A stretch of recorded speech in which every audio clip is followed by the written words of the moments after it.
Sebelumnya, terima kasih atas kesempatan presentasi yang diberikan, dan hari ini saya akan mempresentasikan mengenai inverse fungsi. Sebelum masuk ke materi, saya akan memperkenalkan diri terlebih dahulu.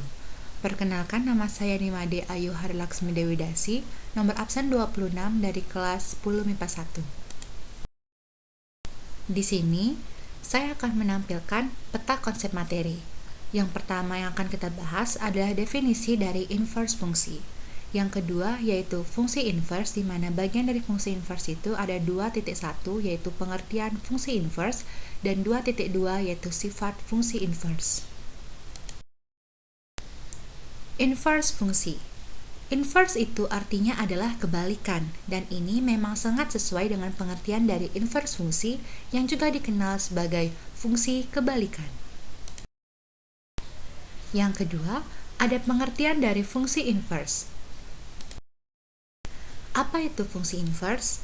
Nah, misalkan di sini ada suatu himpunan dari A ke B seperti ini, lalu kita ubah arah pemetaannya menjadi seperti ini. Nah, dapat kita temukan ada satu fungsi baru, yang ini, dan fungsi baru ini merupakan kebalikan dari fungsi awalnya. Fungsi kebalikan inilah yang disebut sebagai fungsi inverse. Jadi fungsi inverse atau fungsi kebalikan adalah suatu fungsi baru yang merupakan kebalikan aksi dari fungsi awalnya. Nah, misalkan di sini ada f memetakan A ke B, maka fungsi inversenya dapat dinotasikan sebagai berikut, yaitu f pangkat min 1 dari B ke A. Contoh berikutnya untuk menambah pemahaman. Di sini misalkan ada fungsi f dari x ke y seperti ini. Kita bisa lihat bahwa x dipetakan oleh fungsi f ke y atau fx sama dengan y. Nah, sekarang kita balik ini arah pemetaan fungsinya menjadi seperti ini, yaitu f inverse dari y ke x. Nah, kita bisa lihat bahwa y dipetakan oleh fungsi inverse ke x atau f inverse sama dengan x. Jadi dapat kita simpulkan fx sama dengan y, maka f inverse y-nya sama dengan x. Dan juga f inverse y sama dengan x, maka fx-nya sama dengan y. Atau dalam secara matematis kita dapat tulis menjadi seperti ini.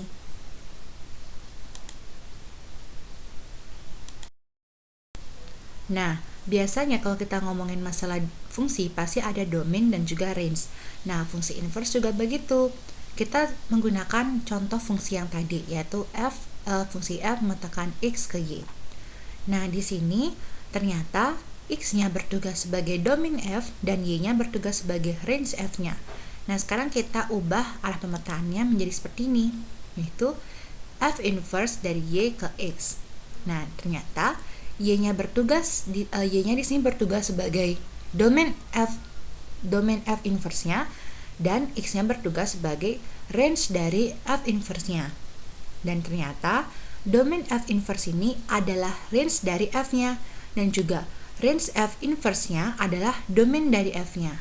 Atau secara matematis dapat kita tulis menjadi seperti ini, yaitu range f inverse-nya sama dengan domain f-nya, dan domain f inverse-nya sama dengan range f-nya. Sekarang kita masuk ke sifat-sifat fungsi inverse. Yang pertama, suatu fungsi f dari A ke B dikatakan memiliki fungsi inverse f pangkat min 1 dari B ke A jika dan hanya jika fungsi f merupakan fungsi bijektif.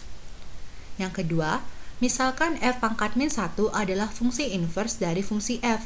Untuk setiap x elemen domain f dan y elemen range f berlaku y sama dengan fx jika dan hanya jika f pangkat min 1 atau f inverse y-nya sama dengan x.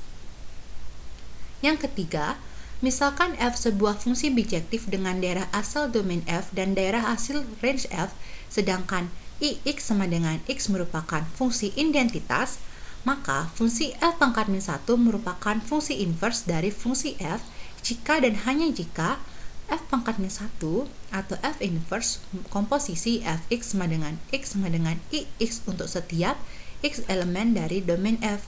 dan F komposisi F inverse X sama dengan EX untuk setiap X elemen dari range F. Dan sekarang kita masuk ke sifat-sifat fungsi inverse yang keempat dan kelima. Nah, yang keempat, jika F sebuah fungsi bijektif dan F pangkat min 1 merupakan fungsi inverse F, maka fungsi inverse dari F pangkat min 1 adalah fungsi F itu sendiri dan dapat disimbolkan menjadi seperti ini.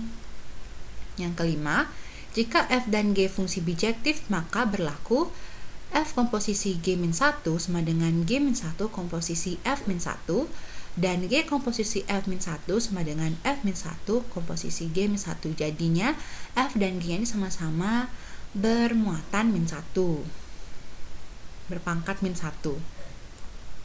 Dan dengan cara yang sama diperoleh sifat berikut. Jika FGH fungsi bijektif, maka berlaku hal yang sama.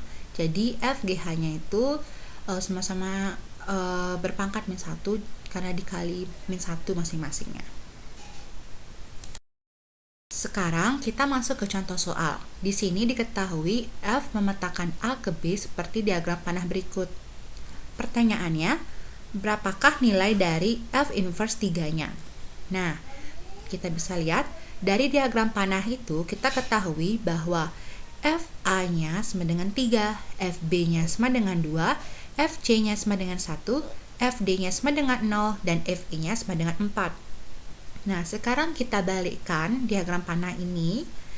Kita anggap B-nya ini adalah domain dan A-nya adalah range. Sehingga kita lihat panahnya, F-0-nya ini sama dengan D, F-1-nya sama dengan C, F-2-nya sama dengan B, F-3-nya sama dengan A, dan F-4-nya sama dengan E.